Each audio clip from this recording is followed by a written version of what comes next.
Hello again, everyone. I've been doing this rebuild of Royal Enfield Interceptor Series 2 engine, and I've been working on the bottom end.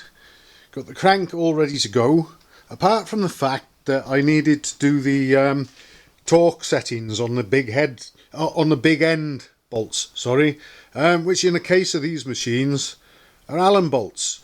Now a lot of them you'll find on other machines are just sort of conventional hexagon or even 12-point headed bolts or whatever, but the Allen screws are all well and good, except that obviously it's very difficult to get a torque reading or feel from your standard sort of Allen key.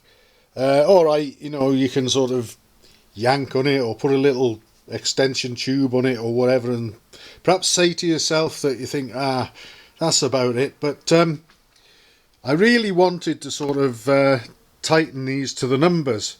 In the case of these, the number is 23 pounds-foot or 23 foot-pounds if you prefer.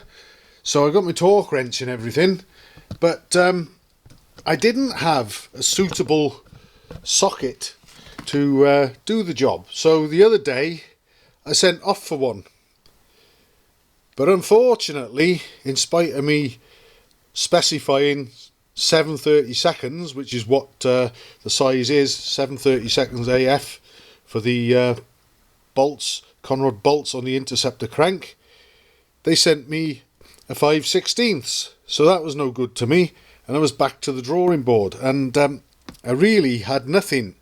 I tried.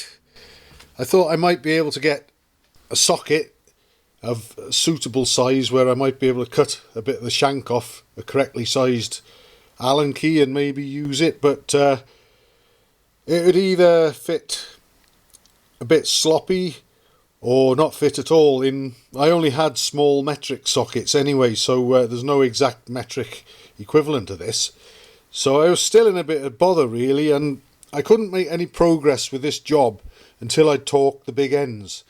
So anyway, I was getting a little bit fed up of it, and I went in and had some lunch, and all of a sudden I had a light bulb moment. Now I may not be the first on the planet to have this idea, but it's the first time I've had the idea, and this is what I did.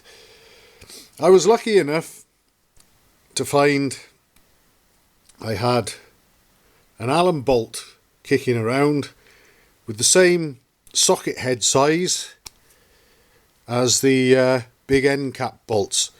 So what I did is I wound a couple of nuts right down the threaded portion and tightened them up against the head, and obviously I got a cut down piece of Allen key like I was discussing earlier, and that fits nicely in there.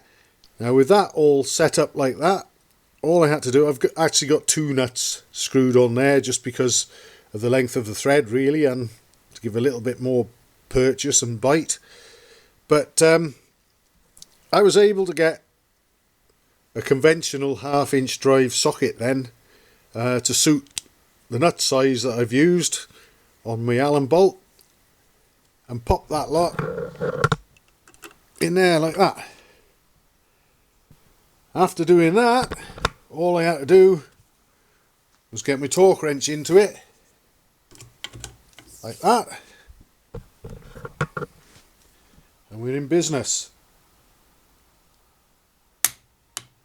The torque wrench, by the way, is set to 23 pounds-foot or foot-pounds.